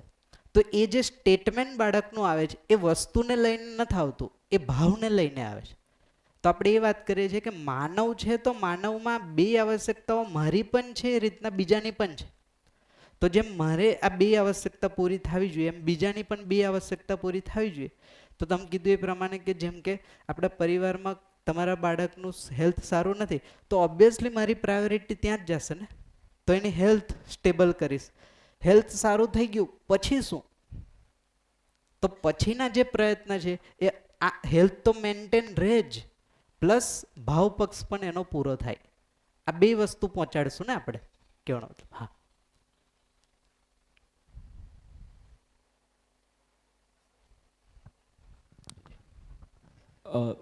નો ડાઉટ તમે જે કહ્યું એ બરાબર છે, પણ અત્યારના ટાઈમની અંદર આ આવશ્યકતા પૂરી કરવામાં જ જિંદગી પતી જાય છે. જેમ મારી એક પર્સનલી વાત કરીએ તો આવાસની વાત કરીએ, બરાબર? તો જ્યારથી સમજણા તો નથી, પણ જ્યારથી એવું થયું કે ભાઈ એજ્યુકેશન પત્યું, એના પછી માઇન્ડમાં એક વસ્તુ હતી કે આવાસ જોઈએ. હવે આવાસ નાનું હોય કે મોટું હોય, આવાસ જોઈએ. તો એ અચીવ કરવામાં જ આટલો ટાઈમ નીકળી ગયો, રાઈટ? હવે એ ઉંમરના સ્ટેજમાં એ છીએ કે હવે બાળકો જ, તો બાળકોનું સ્વાસ્થ્ય, એનું શિક્ષણ, એના માટે હવે પ્રયત્ન કરીએ, એ પ્રાયોરિટી. તો જ્યારે હવે એ સિક્યોર થશે ને ત્યાં સુધી લગભગ એવું થશે કે આપણી એ ફેઝમાં હશે કે આપણે બીજું કશું કરવાનું લાયક નહીં હોઈએ. બિલકુલ. ત્યારે માનસિક શાંતિ શોધવા માટે એ જ 50ની પહોંચી ગઈ છે. એટલે આપણે મેં જ કહેવાનો ટ્રાય કરતો હતો કે જ્યારે આપણે એવું જોઈએ છે કે આ વસ્તુ પહેલાં થશે અને પછી આ વસ્તુ થશે ને, તો તમે કહો છો એવું બરાબર છે. આ બે વસ્તુ છે ને આમ જોશો તો પેરેલલ છે, હે ને, સાથે ચાલે. જેમ કે એક એક્ઝામ્પલ આપો, બાળક જન્મ લે ત્યારથી એને આ વસ્તુની જરૂર પડશે કે નહીં પડે? પડશે. આ વસ્તુની પણ જરૂર પડશે કે નહીં પડે? પડશે. એ યુવાન થશે ત્યારે એની જરૂર પડશે કે નહીં પડે? પડશે. આની જરૂર પડશે કે નહીં? પડશે. વૃદ્ધ થશે તો એની જરૂર પડશે. અત્યારે આ વસ્તુ દેખાતી નથી એટલે આ વસ્તુ પહેલાં પૂરી કરો. જે તમે કહો છો કે 50 પહોંચ્યા પછી એનું ચાલુ થશે, હે ને, પછી એનું પૂરું થશે, ત્યાં આપણું જવાનો ટાઈમ આવશે. તો અત્યારે આપણી પાસે આ જ છે એટલે આપણે આને પૂરી કરીએ છીએ અને પૂરી કરાવવા માટે બાળકને હેલ્પ કરીએ છીએ. આ નથી એટલે આ પૂરી થતી નથી, ધ્યાન જાતું નથી. બાકી બે સાથે જ ચાલત ને. જો હોત, માન લો આ વસ્તુ સહજ એવી છે કે જ્યારે તમે ધ્યાનથી ઓબ્ઝર્વ કરશો તો આ ભૌતિક અને માનસિક આ બે આવશ્યકતાઓ સમય પ્રમાણે આવે છે કે જન્મથી જ છે? જન્મથી જ છે બે. જેમ કે આ વસ્તુ જન્મથી જરૂરી છે ને આ વસ્તુ જન્મથી જરૂરી. ક્યાં સુધી રહેશે? તો આ પણ વૃદ્ધાવસ્થા સુધી અથવા તો મૃત્યુ સુધી રહેશે અને આ પણ અત્યાર માટે વૃદ્ધાવસ્થક મૃત્યુ. તો આ બે આવશ્યકતાઓ ઇક્વલી ઇમ્પોર્ટન્ટ છે અને બે આવશ્યકતાઓ પૂરી થવી જરૂરી જ છે. બટ આપણી પાસે અત્યારે એક વસ્તુ છે એટલે આખી લાઈફ એની માટે આપીએ છીએ. બીજી આવી જશે તો બે માટે આપશું. ખાલી આટલો જ ફરક પડશે. તો બાળકને વસ્તુ પણ આપશું સાથે ભાવ પણ આપશું. જેમ કે ઘર પણ બનશે પણ પરિવાર પણ રહેશે. અત્યારે ઘર તો બની જાય, પરિવાર નથી ને, આ ગેપ રહી ગયો. તો પરિવારવાળો પક્ષ ભાવ છે. તો અત્યારે ફિઝિકલ સ્ટ્રક્ચર માટે એફર્ટ થયા, માનવ જાતિએ કર્યા અને બહુ સારી સ્થિતિએ પહોંચ્યા. હવે એ સમય છે કે ફિઝિકલ વસ્તુ એક લેવલ સુધી અચીવ થઈ ગઈ. હવે જે એફર્ટની જરૂર છે એ માનસિક, કારણ કે આ બ્લેન્ક છે સાવ, હે ને. લાઈક કહીએ તો 0.0001% પણ અચીવ થયું હોય એવું આજે પ્રમાણ નથી. તો આપણે એ ધ્યાન આકર્ષણ કરાવીએ છીએ કે જેમ જન્મથી આવાસ આહાર અલંકારની જરૂર છે, એ જ રીતના એના કરતાં વધારે ઇમ્પોર્ટન્ટ એને ભાવનું છે. આ તો જીવતો રહી જશે, પછી વિચાર પક્ષ તો હંમેશા છે ને. જેમ આપણે કાલ જોયું હતું વ્યવહાર, કાર્ય અને વિચાર. તો વિચાર પક્ષ ભાવથી ડ્રાઈવ થાય છે, જે હંમેશા ચાલુ છે. હવે ભાવનો અભાવ થઈ ગયો અને એ વસ્તુ ઉપલબ્ધ થઈ ગઈ તો માણસમાં શું આવશે? શુષ્કતા. માણસ સુકાઈ જશે અંદરથી ધીમે ધીમે. કેમ? કારણ કે જે વસ્તુ એને ભાવવાળો પક્ષ છે એ ધીમે ધીમે ધીમે ડાયલ્યુટ થયો, કારણ કે મળ્યો નહીં. અને જે સુવિધાવાળો પક્ષ છે ધીમે ધીમે ધીમે વધતો ગયો. એના પરિણામ સ્વરૂપે જ તમે જુઓ કે આજે પરિવારમાં પ્રોબ્લેમ વધ્યા, સમાજમાં પ્રોબ્લેમ વધ્યા. તો એ પ્રોબ્લેમના મૂળમાં જોશો તો ભાવનો અભાવ મૂળ પ્રોબ્લેમ છે, કે જે શુષ્ક છે. વસ્તુનો અભાવ નથી. વસ્તુ તો માણસ પાસે એટલા બધા રસ્તા છે કે વસ્તુ ઉપલબ્ધ થઈ જાય. પહેલાં તો ગણીને 4, 5, 6 રસ્તા હતા. એ પહેલાં જેમ કે માણસ ખેતી જ કરતો, હે ને. પછી થોડો આગળ ગયો તો થોડો બિઝનેસ, વ્યાપાર કરતો થયો. આજે તો બાળકો શોર્ટકટ એટલા બધા એમની પાસે છે કે પૈસા કમાય એની માટે બહુ મેજર ટાસ્ક રહ્યો જ નથી. અને યુટ્યુબમાં ના જેવી કોઈ લાઈક ગમે રીલ્સ બનાવે ને તો એના બેલેન્સમાં પૈસા આવે. તો પૈસા અથવા તો સામાન્ય અને મહત્વાકાંક્ષા પૂરી કરવાના આજે આપણી પાસે 10 અથવા તો 15 રસ્તા છે, બટ માનસિક આવશ્યકતા પૂરી કરવાનો આપણી પાસે સિંગલ એક રસ્તો પણ આજે ઉપલબ્ધ નથી. કોઈ એવું કહે કે આ રસ્તેથી જઈને આ માનસિક આવશ્યકતા પૂરી થાય, આપણે એ રસ્તે ચાલવા માટે તૈયાર છે ને ચાલીએ પણ છે, પણ પૂરી થતું એનું પ્રમાણ દેખાવું નથી. હા જી. એટલે અહીંયા એક્ઝેક્ટલી મિસઇન્ટરપ્રિટેશન એ થઈ જાય છે કે માનસિકતા માટે ભૌતિકતા છોડવી પડશે. એટલે એ એક મિસઇન્ટરપ્રિટેશન થઈ જાય છે. ભૌતિક મતલબ કે ભૌતિકતાનું પણ એક મહત્વ છે શરીર ચલાવવા માટે. એટલે અહીંયા જસ્ટ જે ધ્યાન જાય છે એવું જાય છે કે મેં અને શરીર બે અલગ જ છે અને બેની આવશ્યકતાઓ અલગ અલગ છે. તો શરીરની આવશ્યકતા પહેલાં પૂરી કરવાની જ છે અને પછી જ મેં પણ બેને પેરેલલ ચાલશે. પણ બેની આવશ્યકતાઓ અલગ અલગ છે એટલું બી ધ્યાન જતું રહે તો બંનેને આપણે બેલેન્સ કરીને આગળ વધી શકીએ. પણ ક્યાંક જાણતા અજાણતા જે ઇનપુટ આપણે સમાજમાંથી મળ્યો છે એમાં એવું છે કે જે પણ માનસિકતા છે એ પણ પૈસાથી જ ભરાઈ જશે, સુવિધાથી ભરાઈ જશે. પણ વાસ્તવિકતા એવી છે કે ઇન્ફાઇનાઇટ છે, એટલે ક્યારે ધરતી પણ પોતાના નામે કરી દેશું તો પણ એ ભરાવાની નથી. એટલે બે પેરેલલ વસ્તુઓ જે ધ્યાન જાય છે કે બંનેની આવશ્યકતાઓ જુદી જુદી છે અને એને ફીલ કરવાના રસ્તાઓ અથવા એ પણ જુદા જુદા છે. બસ આટલું ધ્યાન જાય તો આઈ થિંક બંને બેલેન્સ સાથે આગળ વધી શકીએ. ખૂબ સરસ. એને અત્યારે આપણે જોઈ લઈશું એટલે થઈ.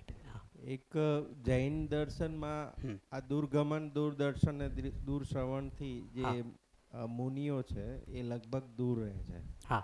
એટલે જે ખરેખર શરીરની આવશ્યકતા છે એનાથી એને કેમ એવોઇડ કરે છે એમ? એટલે કીધું ને કે આ વસ્તુ આવશ્યકતા બધાને એક સરખી નથી. જેમ કે આ નહીં હોય તોય માણસ જીવી નહીં શકે એવું નહીં થાય. તો એ લોકો મિનિમમમાં જીવે છે. તો મિનિમમમાં 3 તો હશે જ. કોઈ પણ સાધુ સંત મહાત્મા જોશો ને તો આ 3 તો મિનિમમ હશે જ, કારણ કે આના વગર શરીર સર્વાઈવ નહીં કરે. હા, એક એક્સ્ટ્રીમ સિદ્ધિ અલગ વસ્તુ છે, જે અપવાદ કહીએ છીએ આપણે, એ અલગ વસ્તુ. તો કોઈ પણ હશે મિનિમમમાં 3 વસ્તુ તો દરેક જણ પાસે હશે. આ 3 મિનિમમમાં આ વસ્તુનો ત્યાગ કરે કોઈ વ્યક્તિ, કારણ કે આની જરૂર બધાને નથી. હું એવું સમજુ છું કે ભૌતિક આવશ્યકતાઓ છે એ બહારથી મેળવવાની છે જી, અને માનસિક છે એ આપણી અંદરથી આપણે જાતે મેળવવાની છે. ભૌતિક આવશ્યકતા બહારથી મળે છે એટલે એમાં આપણે એક લિમિટ બાંધી શકીએ કે આ લિમિટથી મને સંતોષ, તો એ લિમિટમાં રહીને આપણે કદાચ એમાં સંતોષ મેળવી શકીએ. માનસિક જે આ 9 ભાવ છે જે આપણા પોતાના છે, પણ આને જો આપણે બહારથી મેળવવાનો પ્રયત્ન કરીએ તો કદાપી નિત્ય નિરંતર આ નવે વસ્તુ બહારથી નહીં મળે અને પરિણામ દુઃખ છે. જો સમજીએ કે આ ભાવ મારા છે ઇવન તો મારે જાતે ક્રિએટ કરવાના અથવા મારે બીજાને આપવાના છે. જો અહીંયા સીધો ભાવ છે આપવાનો, અને આપવાનો ભાવ ક્રિએટ કરીએ અને આને આપણે સમજણમાં લાવી દઈએ તો કદાચ નિત્ય નિરંતર સુખી થવાની સંભાવના દેખાય છે. બની શકે. જી ટી લંચ પડી ગયું કોણ? હા, અગર આપણે ઓલા 9 માનસિકતાને અગર આપણે ધ્યાનમાં રાખીએ તો આપણે આ ટીવી, બાઇક, કાર એ બધું આપણે ના દેખીએ તો બી આપણે જીવીએ કે આપણે લાઈફમાં. એટલે આ ઓછું હશે તો પણ ચાલશે, બટ આ ઓછું હોય તો નહીં ચાલે એમ કહી, હે ને? વિશ્વાસ ઓછો હશે તો નહીં ચાલે, વિશ્વાસ જોશે તો પૂરો જોશે, કાં તો નહીં હોય. કહેવાનો મતલબ કે આ 3 વસ્તુ એવી છે કે જે વધારે ઓછા પ્રમાણમાં હોઈ શકે. એમ કે તારી જરૂર બાઇકની હોય તો તું બાઇક લે, મારી જરૂર કારની હોય તો હું કાર લઉં, કહેવાનો મતલબ. તો એ બધાની એક સરખી હશે એવું જરૂરી નથી, બટ આ વસ્તુ એવી છે કે બધા માટે એક સરખી છે. જ્યાં નહીં હોય તો કોઈને નહીં ચાલે, ને તને ચાલે, ને મને ચાલે, ને કોઈને નહીં ચાલે. એટલે આ આવશ્યકતા ટોટલી અલગ છે. આ આવશ્યકતા ટોટલી અલગ છે, એને આપણે જોશું. આપણે માનવને સમજવાનો પ્રયત્ન કરીએ છીએ, એ શું છે એને સમજવા માટે આ એક્સરસાઇઝ કરી. હવે એને આપણે અહીંયા કન્ક્લુડ કરશું, વિસ્તારથી જોશું, હે ને? તો બ્રેક ટાઈમ થોડો બ્રેક લેટ થયો છે એટલે 9:50